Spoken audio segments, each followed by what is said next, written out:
Et justement, lorsque tu es devenu musulman, que tu as fait ta shahada, qu'est-ce que tu as fait en premier? Qu'est-ce qui t'a intéressé le plus dans la religion? Tu t'es dit, voilà, maintenant je suis musulman, il faut que j'y aille. Qu'est-ce que tu as entrepris en premier? Alors quand je me suis converti à l'islam, la sœur en question m'avait demandé déjà de prendre une douche le soir.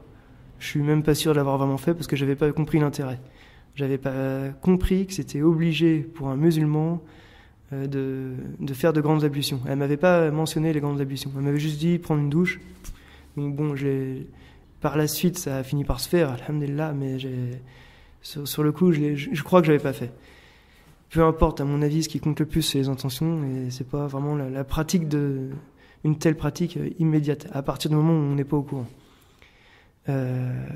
Par contre, j'ai démarré relativement doucement dans l'islam. C'est-à-dire que je me suis converti à l'islam très peu de temps avant le mois de Ramadan.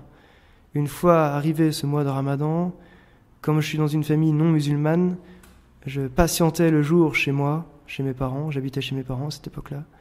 Et arrivé le soir à l'heure de Salat al-Maghrib, enfin je rompais le jeûne. Et ma mère a senti que j'étais en train de faire le Ramadan. Et elle a fini par me poser la question, mais tu fais le Ramadan, n'est-ce pas? Et je lui ai dit oui, c'est vrai. C'est le moment où j'ai déclaré à ma mère que j'étais musulman. Mais à ce moment-là également, je ne faisais pas les 5 prières par jour. J'en faisais 3, 4, 2, un peu n'importe comment. Et c'est Sana qui m'a dit, on fait soit 5 prières, soit aucune. En gros, soit on est croyant, soit on ne l'est pas.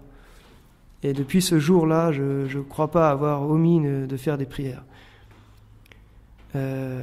Donc j'ai démarré, oui, pas franchement avec cette idée de faire tout de suite tout ce qu'il faut correctement, etc. D'ailleurs, les prières, je les faisais du mieux que je pouvais, comme n'importe quel converti à l'islam.